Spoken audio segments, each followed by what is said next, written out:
পক্ষ থেকে শিলিগুড়িতে যে কর্পোরেশন নির্বাচন হচ্ছে, সেজন্য আমরা এর আগেও বলেছিলাম, ক্যান্ডিডেটের লিস্ট যেদিন ঘোষণা হয়েছিল সেদিনই বলা হয়েছিল যে কয়েকদিনের মধ্যেই আমাদের একটা ইস্তেহার বা সংকল্পপত্র সেটা আমরা এখানটায় প্রকাশ করব। আজকে সেই সংকল্পপত্র প্রকাশ করার এই অনুষ্ঠানে আমাদের মাঝে উপস্থিত আছেন যারা, আমি একটা পরিচয় করে দিচ্ছি। আমাদের মাঝে উপস্থিত আছেন আমাদের ভারতীয় জনতা পার্টির কেন্দ্রীয় মুখপাত্র তথা ভারতীয় জনতা যুব মোর্চার কেন্দ্রীয় সাধারণ সম্পাদক বা আমাদের দার্জিলিং লোকসভা কেন্দ্রের সাংসদ শ্রী রাজু বিস মহাশয়। আমাদের মাঝে উপস্থিত আছেন পশ্চিমবঙ্গ রাজ্য বিজেপির সাধারণ সম্পাদক শ্রী দীপক বর্মন মহাশয়। দীপক দা আমাদের ফালাকাটার বিধায়কও আছেন।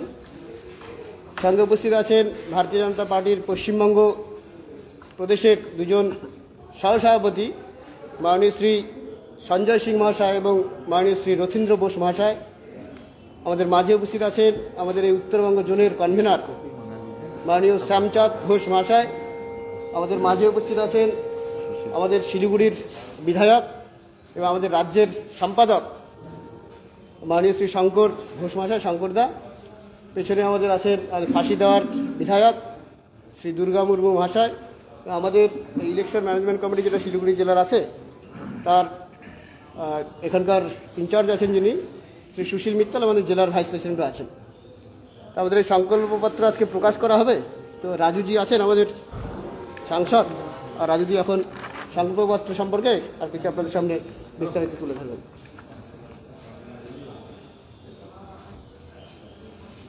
একটা ফটো সেশন হয়েছে লাস্ট, ওটা পরে করে নিচ্ছি। লাস্ট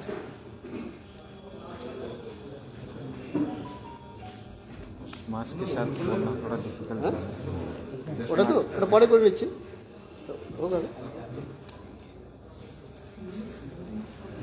आप सभी प्रेस के मित्रों का मैं स्वागत करता हूं। मंच पे उपस्थित हमारे पश्चिम बंगाल राज्य के भारतीय जनता पार्टी के नेतृत्वगण, साथ ही हमारा सिलीगुड़ी जिले के सभी पार्टी संगठन के लीडर्स और हमारे विधायकगण, ये बड़ा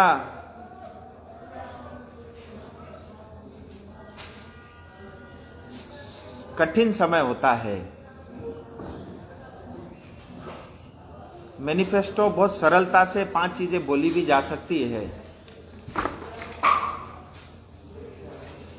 हमारे लिए कठिन इसलिए है क्योंकि हमको केंद्रीय स्तर से पार्टी नेतृत्व से यही सिखाया है कि हमारा मैनिफेस्टो नहीं है, हमारा संकल्प है। जब मैनिफेस्टो संकल्प में परिवर्तन हो जाता है तो हमारे पास और कोई चॉइस नहीं है, इसको हमको करना ही है। और 72 साल के आजादी के बाद जितने भी पॉलिटिकल पार्टियां रही और जो मैनिफेस्टो होता था वो सिर्फ एक औपचारिक बन के रह गया था। चुनाव के समय बनता था, पढ़ा जाता था, फिर उसके बाद उसको साइड में रख देते थे।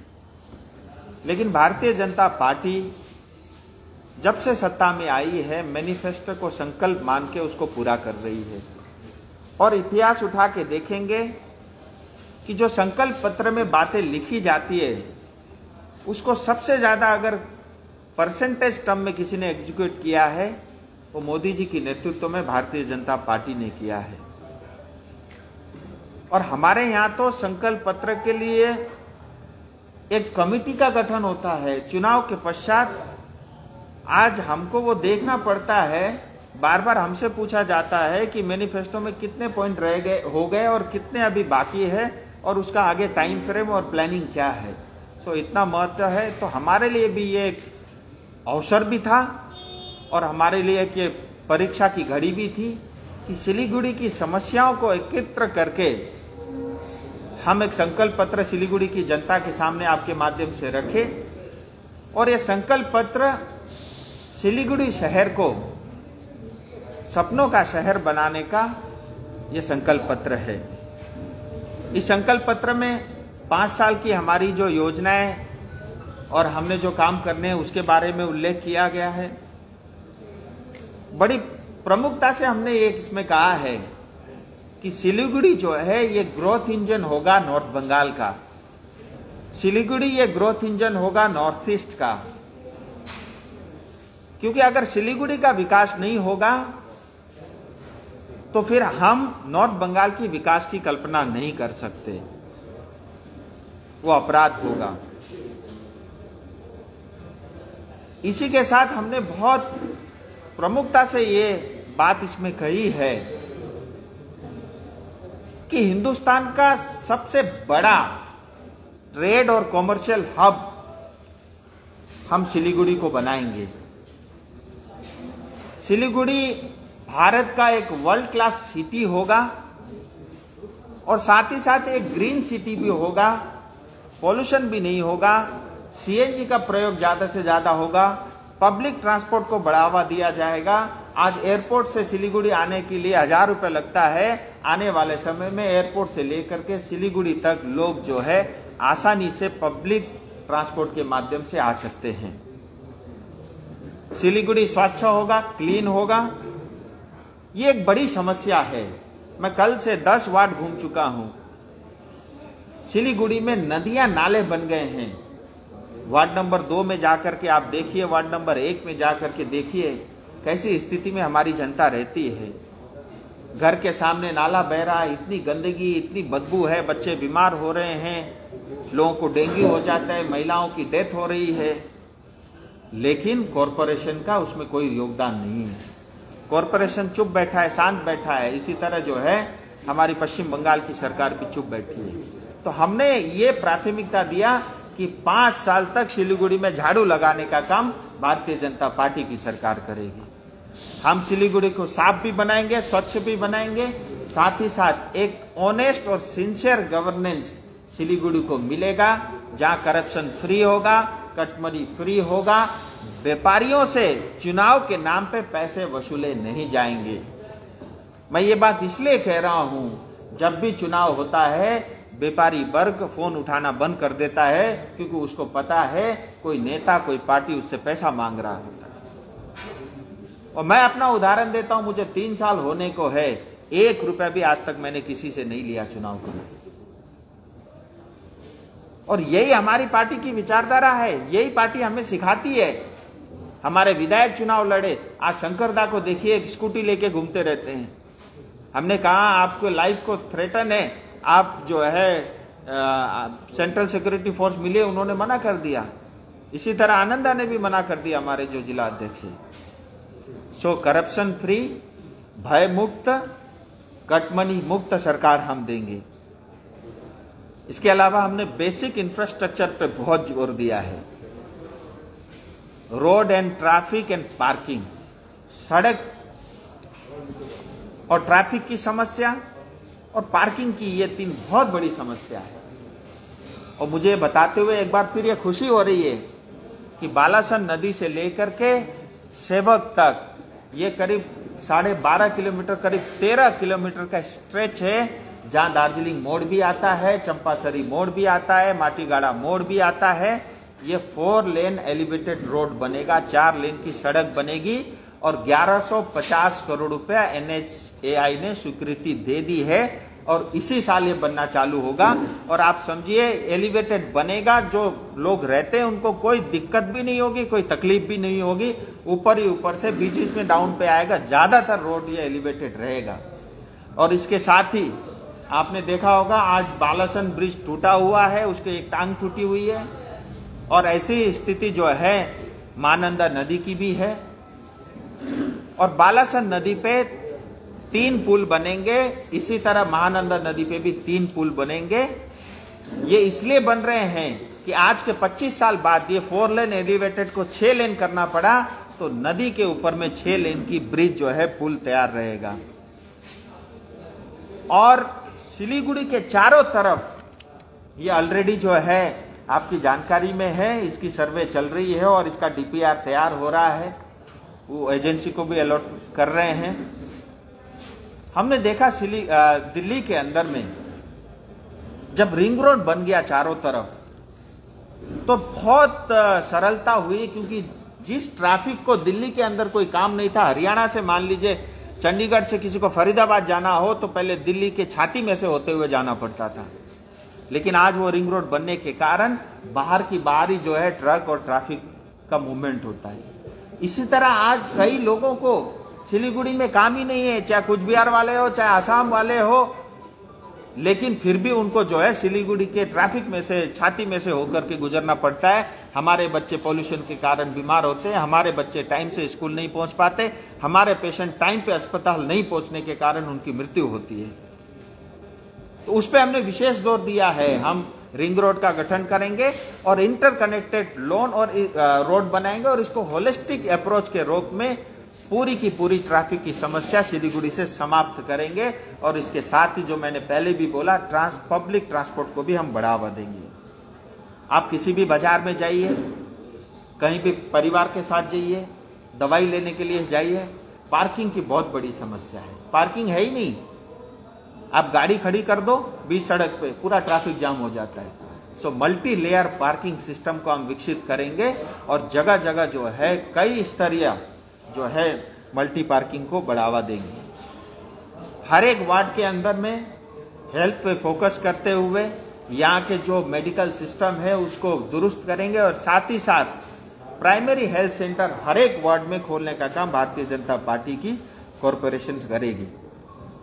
सफाई के बारे में मैंने बता दिया।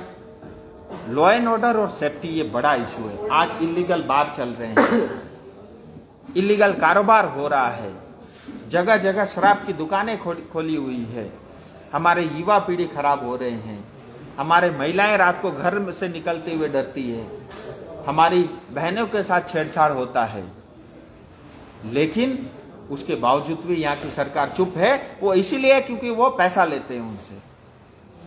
आज कितने जुआ खेलने के अड्डे खुले हुए हैं सिलीगुड़ी, हम सब जानते हैं। तो लॉ एंड ऑर्डर सिचुएशन को हम इम्प्रूव करेंगे और ये सब जो इलीगल एक्टिविटी है उसको बंद करेंगे। आज सिलीगुड़ी से होते हुए हमें ये दुख के साथ कहना पड़ता है, ये कोई गर्व का विषय नहीं है। पूरी जो है स्मगलिंग, चाहे वो हथियारों की हो, किसी भी तरह की तस्करी हो, ड्रग की हो, ह्यूमन ट्रैफिकिंग हो, वो सारा सिलीगुड़ी से होकर के जाता है, क्योंकि यहाँ के हमारे नेतृत्व में जो है वो क्षमता नहीं है और वो सब मिले हुए हैं। इसको हम ठीक करेंगे।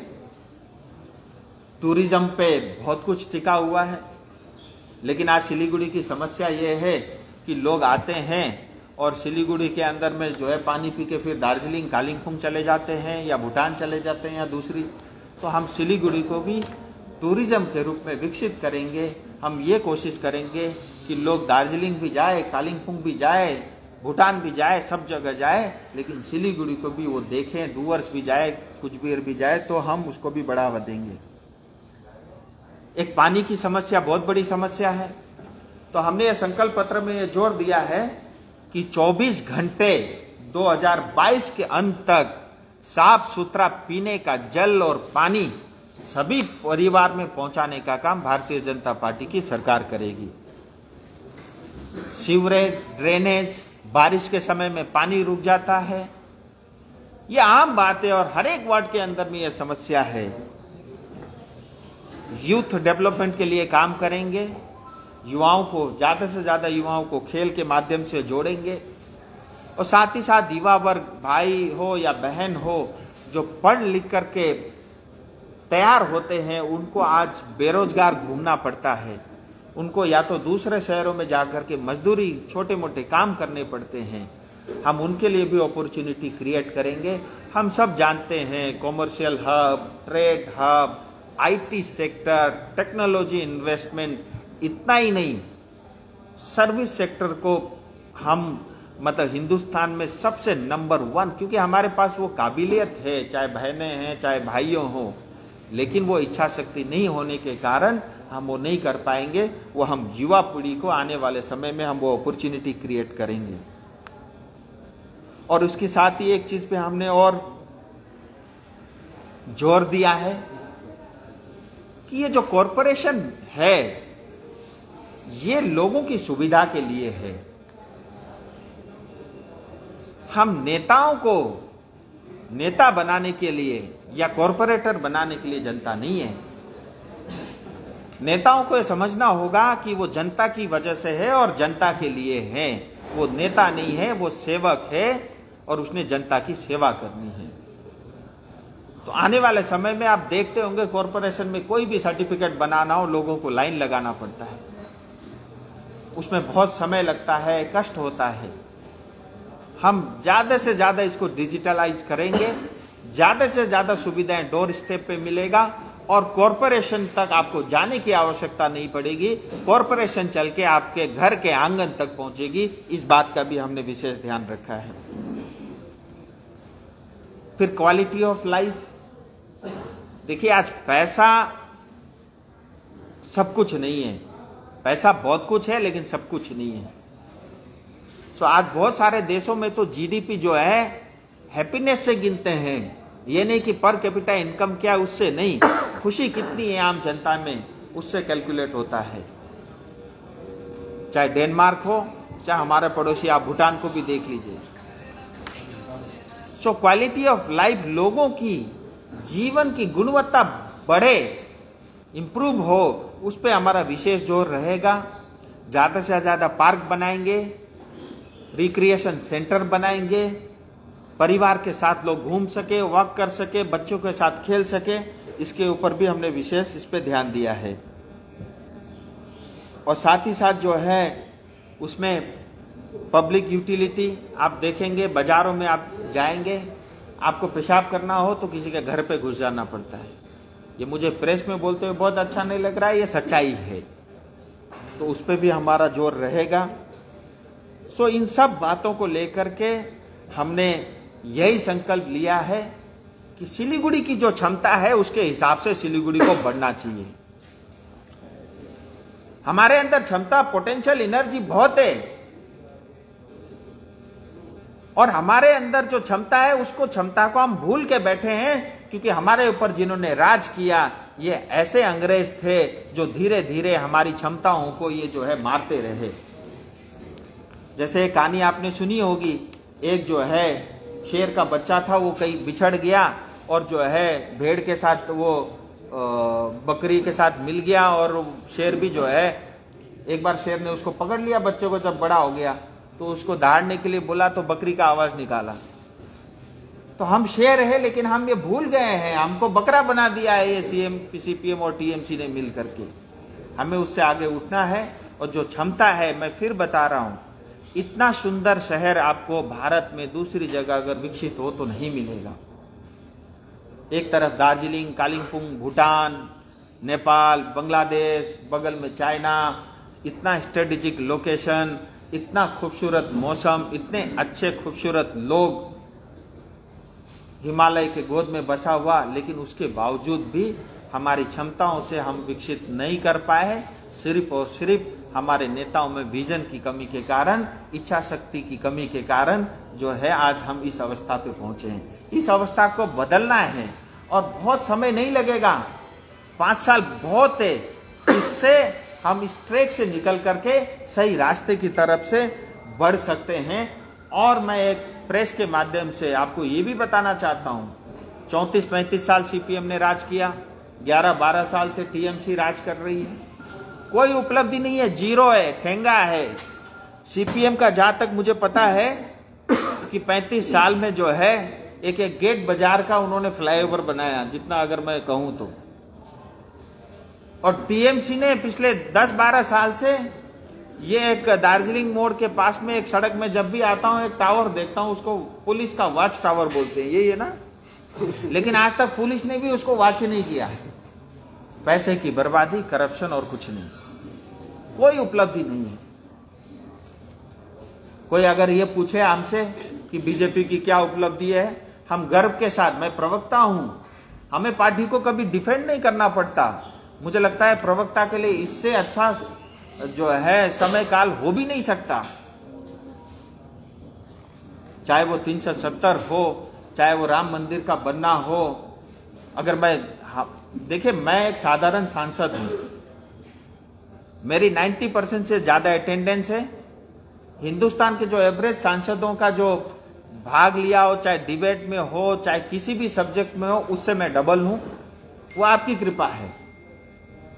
और यहां पे भी बहुत सारे काम ऐसे हैं, जैसे मैं बताऊं, यहां पे SC, ST, OBC बच्चों के लिए हॉस्टल की स्वीकृति हुई है। केंद्र सरकार की तरफ से सैंक्शन हो चुका, आज तक नहीं बना।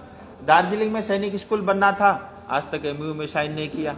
एक एकलव्य स्कूल बनना था कालिंपोंग में, आज तक उसके ऊपर ममता दीदी ने कुछ नहीं किया। इसके बावजूद भी पिछले 2.5-3 साल में जो हो सकते थे, बहुत सारे काम जनता के लिए किए हैं। चाय बगान में मिनिमम वेज का एक बहुत बड़ा विषय था। आज मिनिमम वेज एक्ट पास हो गया है, वो इम्प्लीमेंट होना है, क्योंकि वो बेसिकली क्या है कि दोनों का सब्जेक्ट रहता है, उसमें स्टेट का भी और केंद्र का भी होता है, उसमें थोड़ा समय लग रहा है। सो आने वाले समय में वो लागू होगा, लोगों को मिनिमम वेज मिलेगा, चाहे PSA हो, चाहे टेस्टिंग लैब हो, चाहे जो है इसको, इस पूरे क्षेत्र को जो है नीति आयोग के अंतर्गत लेकर के इसका विकास करना हो। मैं उस पर बहुत डिटेल में आज नहीं जाऊंगा, लेकिन हमने जो कहा है वो किया है या काम शुरू किया है। और दूसरी तरफ हमने देखा है कि इतनी सालों में चाहे CPM रही, चाहे TMC रही, उन्होंने कुछ नहीं किया। ये आज की वास्तविकता है। तो अंत में मैं यही कहूंगा, ये हमारा संकल्प पत्र है और इन बातों के माध्यम से हमारे मन में एक ही हमारी विजन है कि आपके, मेरे, हम सबके सोच का या सपनों का सिलीगुड़ी शहर बनाना। मुझे लगता है मैं अपनी बात यहीं समाप्त करता हूं और मैं शंकर दास से कहता हूं कि कुछ बंगला भाषा में भी कुछ प्रेस को संबोधित करें। एक सेकंड। ধন্যবাদ আমাদের মাননীয় সাংসদ শ্রী রাজু বেশ মহাশয়কে। আজকের আমাদের সংকল্পপত্র উদ্বোধন করতে গিয়ে শিলিগুড়ি শহরকে ভারতীয় জনতা পার্টির পক্ষ থেকে আমরা কোন দৃষ্টিভঙ্গির উপরে দেখতে চাই তা বিস্তারিতভাবে তুলে ধরেছেন। আমাদের ভালোবাসার, ভালো লাগার, বেঁচে থাকার শহর হচ্ছে শিলিগুড়ি।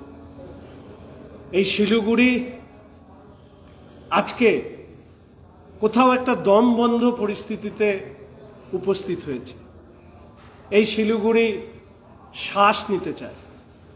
এই শিলিগুড়ি নতুন প্রজন্ম স্বপ্ন দেখতে চায়। আর সেই স্বপ্ন দেখার পথ চলা শুরু হবে 2022 সালে শিলিগুড়ি মিউনিসিপ্যাল কর্পোরেশনে ভারতীয় জনতা পার্টির তার বোর্ড গঠন করবার মধ্যে দিয়ে। তাই ভারতীয় জনতা পার্টি এবার ডাক দিয়েছে, গর্বে শিলিগুড়ি, এবার বিজেপি।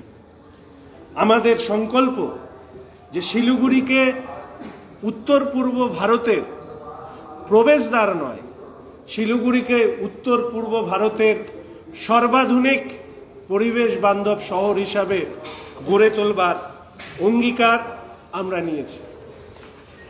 আমাদের মাননীয় সাংসদ বলবার সময় শিলিগুড়ি শহরের প্রতিটি বিষয়, ট্রাফিক অর্থাৎ যানজট, পানীয় জলের সমস্যা, নদীর দূষণ থেকে শুরু করে শিলিগুড়ি শহরের সাধারণ ছাত্র যুবরা যারা নিজেদের শিরদাঁড়াকে শক্ত করে আত্মসম্মানের সাথে যাতে বাঁচতে পারে, তার জন্য একটি অত্যাধুনিক শহর গড়ে তোলবার বিশদ পরিকল্পনা আপনাদেরকে বলেছেন। আমাদের মাননীয় প্রধানমন্ত্রী শ্রী নরেন্দ্র মোদীর নেতৃত্বে কেন্দ্রীয় সরকার তার ছত্রছায়ায় শিলিগুড়ি শহর আগামী দিনে একটি সর্বাধুনিক বিশ্বমানের শহর হিসাবে গড়ে তোলবার বিস্তারিত ব্যাখ্যা তিনি রেখেছেন। আমরা প্রত্যেকেই জানি যে 74th অ্যামেন্ডমেন্টের মধ্যে দিয়ে লোকাল সেলফ গভর্নমেন্টের বিষয়ে বলতে গিয়ে বারবার করে বলা হয়েছে যে একটি মিউনিসিপ্যালিটি, একটি মিউনিসিপ্যাল কর্পোরেশন আসলে পিপলস গভর্নমেন্ট, মানুষের সরকার, মানুষের প্রতিদিনকার সরকার। শিলিগুড়ি শহরের এই সরকার মানুষের প্রতিটি চাহিদা তার ঘরে পৌঁছে দেবার চেষ্টা করবে। আমরা বিশেষভাবে জোর দিতে চাই শিলিগুড়ি শহরের সাফাই কর্মচারী থেকে শুরু করে আমাদের স্বাস্থ্যকর্মীরা যারা এই শহরে পরিষ্কার পরিচ্ছন্নতা থেকে স্বাস্থ্য ব্যবস্থাকে ধরে রাখবার চেষ্টা করছে। আমরা জোর দিতে চাই আমাদের সেলফ হেল্প গ্রুপের উপরে, যেখানে মহিলারা নিজেদের আত্মসম্মান, তাদের আত্মনির্ভরতা, সেটাকে আরো বেশি কিভাবে শক্তিশালী করা যায় এর উপরে অবশ্যই আমরা জোর দেব। আমরা জোর দেব আমাদের বস্তি অঞ্চলে, কলোনি অঞ্চলে স্লাম ডেভেলপমেন্টের উপরে, যেখানে দাঁড়িয়ে মানুষ যাতে বেঁচে থাকার যে একটা স্বাভাবিক পরিবেশ, ন্যাচারাল এনভায়রনমেন্ট, সেটা যাতে তৈরি করা যায়, সেই জায়গায় আমরা পৌঁছতে চাই। ফলে আমি আপনাদের আর বিস্তারিত যা লেখার এখানে রয়েছে আমি আর বিস্তারিত যাব না। তাই শেষ কথা এটাই বলবো যে কেন্দ্রে রয়েছে বিজেপির সরকার, রয়েছে আমাদের সবার উপরে সর্বজন শ্রদ্ধেয় আমাদের মাননীয় প্রধানমন্ত্রী শ্রী নরেন্দ্র মোদী এবং তার দূরদৃষ্টি যা ভারতবর্ষকে প্রতিটি ক্ষেত্রে এগিয়ে নিয়ে যাচ্ছে। আমাদের দার্জিলিং জেলার সাংসদ মাননীয় শ্রী রাজু বিচ মহাশয়, তিনি ইতিমধ্যেই লোকসভায় আমাদের দার্জিলিং জেলার, আমাদের শিলিগুড়ির বিভিন্ন সমস্যাকে উত্থাপিত করা শুধু নয়, তাকে কাজে বাস্তবায়িত করবার জন্য, সেটা আমাদের এলিভেটেড রোড হোক, আমাদের রিং রোড হোক, আমাদের নবমী গঙ্গায় মহানন্দা নদীকে অন্তর্ভুক্ত করবার প্রশ্ন হোক, ইত্যাদি বিষয়গুলোকে নিয়ে বাস্তবিক পদক্ষেপ গঠন করেছে, যা শিলিগুড়ি সুফল পেতে শুরু করবে। আমাদের মাননীয় সাংসদ শ্রী জয়ন্ত রায় মহাশয় রয়েছে, ঠিক একইভাবে আমাদের অ্যাডেড এরিয়া এবং তার সংলগ্ন উন্নয়নের জন্য তিনি সচেষ্ট রয়েছেন। শিলিগুড়ি শহরের এক্সপ্যানশন থেকে শুরু করে সমস্ত ক্ষেত্রেই এই যে ধাপে ধাপে আমরা বলছি যে কেন্দ্রে বিজেপির সরকার, আমাদের দুই সাংসদ তারা ভারতীয় জনতা পার্টির সাংসদ, আমাদের দুই বিধায়ক শিলিগুড়ি এই কর্পোরেশন অঞ্চলের, ব্যক্তিগতভাবে আমি এবং ডাবগ্রাম ফুলবাড়ি অঞ্চলের বিধায়িকা শিখা দি, আমরা দুজন, এবং শিলিগুড়ি পৌর কর্পোরেশন এই বার্তা পৌঁছে দিতে চায় যে এবার শিলিগুড়ি পৌর কর্পোরেশনে বিজেপি নতুন প্রজন্ম দায়িত্ব নিতে প্রস্তুত।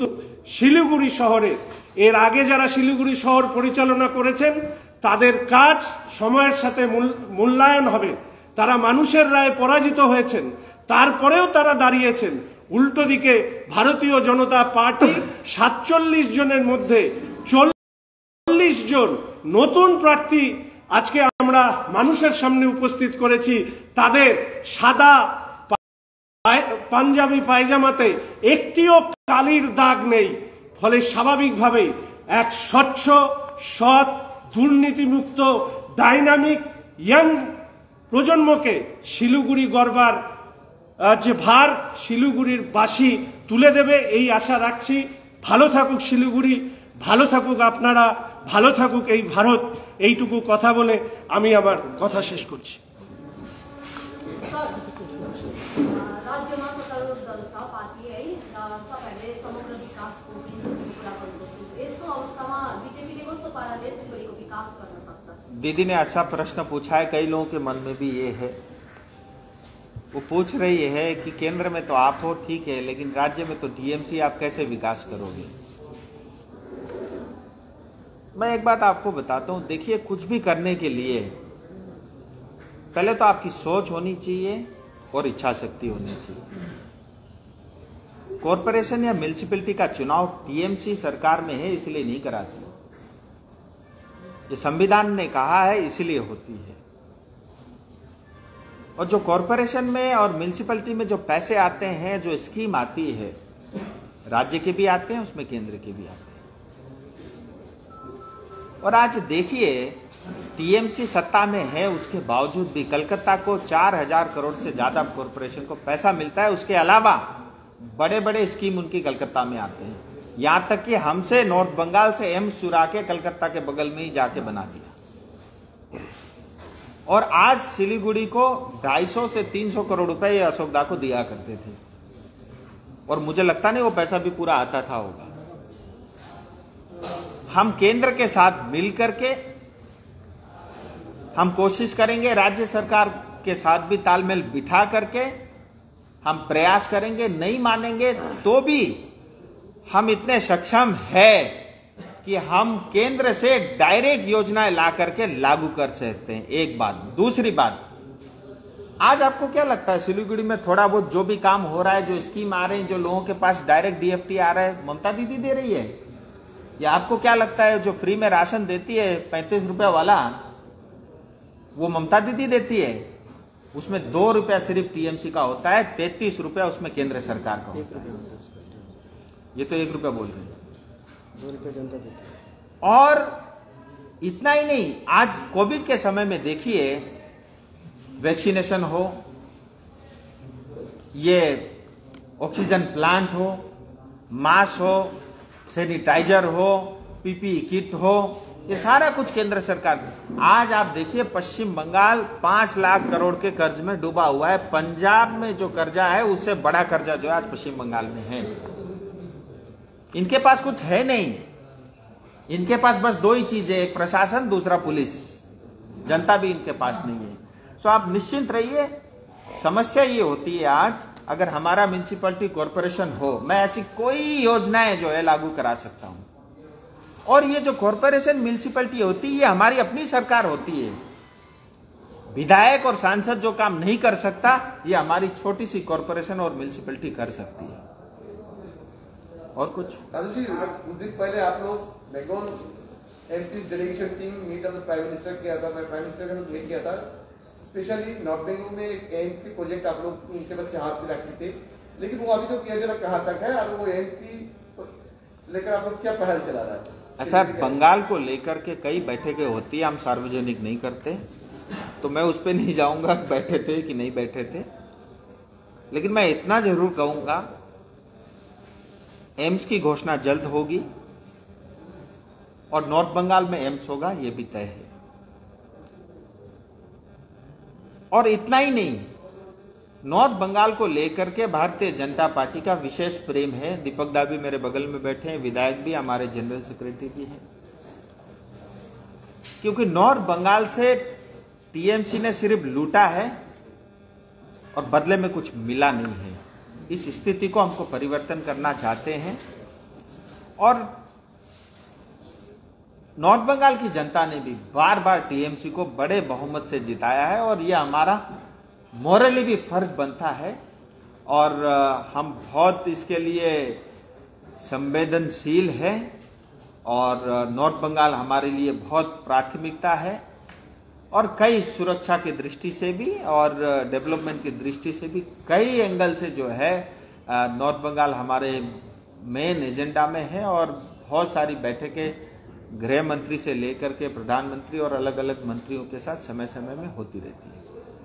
लोकसभा, उसके बाद विधानसभा में आप लोगों का जो मैनिफेस्टो था, साथ में अभी जो आप नया मैनिफेस्टो है, हर जगह पे सिलीगुड़ी को डेवलपमेंट करने के लिए बहुत सारा आप लोग प्रोमिसेस किए, तो आप अभी तक आप लोग कितना दूर क्या कर सकते हैं? मैं वही बोल रहा हूं दादा, अगर 2-4 बात बताऊं तो आप लिख लो, फिर बाद में फिर दोबारा मत पूछना।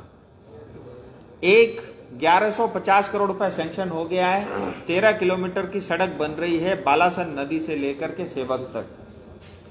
1000 करोड़ रुपए से एक अल्टरनेटिव कोरोनेशन ब्रिज बन रहा है। NH10 मरम्मत, वाइडनिंग और ऑल वेदर रोड बनाने के लिए 1125 करोड़ रुपए का पैसा सैंक्शन हो चुका है। और एक सड़क अभी 717A कालिंपोंग के लिए बन रही है। दूसरी सड़क एक अल्टरनेटिव हाईवे सिलीगुड़ी, माटीगाड़ा, मिरिक होते हुए घूम से होते हुए वापस तिस्टा, कालिंपोंग, पेदोंग, चालसा, मैं आगे का भूल गया, 265 किलोमीटर की सड़क बन रही है और उसका भी काम जल्द चालू होगा। चाय बगान को लेकर के 300 रुपये मिनिमम सबको वेज मिले, उसका काम अप्रूव हो चुका है। और कोविड के समय था, आप देखिए मैं सांसद 2.5 साल में बना और 6 महीने बाद कोविड शुरू हो गया, लेकिन उसके बावजूद भी कोविड को लेकर के और जो है जो भी बात हो सकते थे वो किए। और इस क्षेत्र में गोरखाओं को विशेष करके जो हमने उनको आश्वासन दिया था, उनके साथ जो हमने वादा किया था, उस को निभाने के लिए भी बहुत तेजी से उसकी भी प्रक्रिया चल रही है। सो ये तो मेरी उपलब्धियां थी। प्रेस में मैं इतना ही बोल सकता हूं, मेरे पास वैसे मैं लिख के लेता हूं, हमेशा तैयार रहता हूं। लेकिन आप कभी ममता दीदी आए तो उससे पूछना, दीदी आपने किया क्या? मतलब फुटबॉल खेलने के अलावा या खेला होवे के अलावा अगर कुछ किया हो तो आप पूछना। एक वॉच टावर बनाए पुलिस के लिए, लेकिन आज तक पुलिस ने भी उसकी उपयोगिता नहीं की। सर, गंगा पहले आज नया कमेटी बनाया गया है, उसमें से शुभेंदु अधिकारी को कोर्ट, उस विषय में क्या प्रतिक्रिया? देखिए कोर्ट सर्वोपरि है, टिप्पणी करना उचित नहीं है। शुभेंदु दा को कोर्ट ने नहीं निकाला, शुभेंदु दा को ममता ने निकाला, क्योंकि ममता दीदी शुभेंदु से डरती है। सर, अहिले तपाईँ आफै बिजेपी उम्मेदवारहरू लिएर सिलगढीमा चुनाव प्रचार गर्नु भएको छ र जितमा लिएर कतिको विश्वस्त हुनुहुन्छ तपाईँ? 36 सीट पे हम आगे हैं। दूसरी बात, बहुत अच्छा प्रश्न पूछा। 15 टीएमसी के नेता डायरेक्ट मेरे संपर्क में हैं। उन्होंने मुझे ये कहा है कि 15 सीट पे हम टीएमसी को हरा देंगे। तो इससे ये स्पष्ट हो जाता है हमारी स्थिति क्या है। हो गया? चलिए, बहुत धन्यवाद। ये एक बार और एक बात अंत में, ये हमने चारों भाषा में, हिंदी में, बांग्ला में, अंग्रेजी में और नेपाली, चारों भाषा में है और बहुत सुंदर भी है और सारे सिलीगुड़ी के पिक्चर भी है और जो कुछ भी आ सकता है हमने इसमें समेटने की कोशिश की है। आपसे क्वेश्चन, आप पहले सीपीएम में थे, अभी आपका गुरु के साथ आपका टक्कर है प्रतिद्वंदी, इसमें आप क्या कहना चाहेंगे? पहली बात तो ये है, गुरु शब्द का एक अलग ही महत्व है। हाँ, वो बोलो ना। तो आप शब्द की उपयोग में थोड़ा ध्यान दीजिए। एक मिनट, वो मेरा एक हल्ला, विधायक संगत बोस ने भ्रष्टाचार मतलब राजनीति सिखाई है, तो सुनने में आया, लेकिन मैं तो पर्सनली वो शब्द यूज नहीं कर रही हूँ, मतलब जो सुनाई देगा ठीक, बोलने दीजिए। तो उसका तो एक फैसला तो विधानसभा में हो गया, तो उसी टाइम में बहुत बार बोला, तो आज फिर एक ही बार बोलने का मुझे ऐसा लगता है जरूरी नहीं। एक मिनट जिलाध्यक्ष, আমি আরেকটা বিষয় বলছি। আজকে আমরা সবাই দেখতে পাচ্ছি, আমরা আজকে 34 নম্বর ওয়ার্ডে গেছিলাম, সেখানটাতে আমাদের গত রাত্রে একটা পার্টির একটা বুথ অফিস করেছিল ওরা, সেখানটা ফ্লেক্স ছিল, ঝান্ডা ছিল, চারিদিক থেকে আমাদের গেরুয়া কাপড় সবুজ কাপড় ঘেরা ছিল একটা অফিস। কিন্তু রাতের অন্ধকারে আর কারা করেছে সেটা আমরা জানি না, কিন্তু বিভিন্ন জায়গাতে শুধুমাত্র ভারতীয় জনতা পার্টির এরকম অফিসের উপর আক্রমণ হচ্ছে, আমাদের পার্টির ক্যান্ডিডেটদের তাদের ফ্লেক্সগুলো ছিঁড়ে দেওয়া হচ্ছে, ঝান্ডাগুলো ফেলে দেওয়া হচ্ছে। তো এই ধরনের পরিবেশ কিন্তু শিলিগুড়িতে এর আগে ছিল না। শিলিগুড়িতে যে কোনো সময় আর রাজনীতি এর আগে যখন হয়েছে বা ইলেকশন হয়েছে, সেই সময়তে একটা ভালো পরিবেশের মধ্যেই রাজনীতিটা হয়েছে এবং ইলেকশনটা হয়েছে। এবারে আমরা দেখছি যে এই ধরনের পরিবেশ কিন্তু আর ধীরে ধীরে একটা আতঙ্কের পরিবেশ, ভয়ের পরিবেশ, এই ধরনের পরিবেশটা সৃষ্টি করার চেষ্টা হচ্ছে। কিন্তু এটাও ঠিক যে গোটা শিলিগুড়িবাসী তাদের মনের মধ্যে কিন্তু বিজেপি বা পদ্মফুলটা ঢুকে গেছে। তাই যতই যারাই এই ধরনের কাজগুলো করুন না কেন, শুধুমাত্র বিজেপিকে টার্গেট করে এই ধরনের কাজ করা হচ্ছে, তাতে কিন্তু বিজেপিকে দমানো যাবে না। আমরা এই সমস্ত ঘটনাগুলো ঘটার সাথে সাথেই প্রত্যেকটা থানাতে কিন্তু এফআইআর করছি। পুলিশ এবং প্রশাসন তারা কিন্তু সবাই নির্বিকার হয়ে কোনো রকম তদন্ত বা পদক্ষেপ না করে কোনো দোষীদের গ্রেপ্তার করছে না। শিলিগুড়িবাসীও জানে, বা যেই এলাকাগুলোতে এই ঘটনাগুলো ঘটছে সেখানকার মানুষজনেরাও জানেন যে কারা এটা করেন, কারা এই ধরনের রাজনীতি করেন। শিলিগুড়িবাসী কিন্তু এই ধরনের রাজনীতি পছন্দ করেন না। আমরা চাই যে এই ধরনের ঘটনা যাতে আগামী দিনে না ঘটে, সেজন্য পুলিশ এবং প্রশাসন এবং নির্বাচন কমিশন তারা যাতে একটা দ্রুত পদক্ষেপ নেন এবং যারা এই ধরনের কাজের সাথে যুক্ত তাদের যাতে গ্রেপ্তার করেন বা শাস্তি দেন, এই বিষয়টা আমি আপনাদের সংবাদ মাধ্যমের দ্বারা পুলিশ এবং প্রশাসনের কাছে জানাতে চাইছি।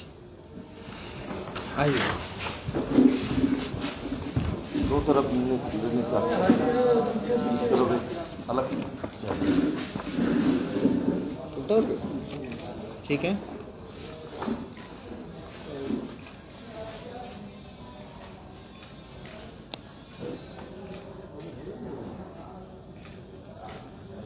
चलिए, भारत माता की जय। बहुत बहुत धन्यवाद। शंकर दा चले। हाँ चलिए।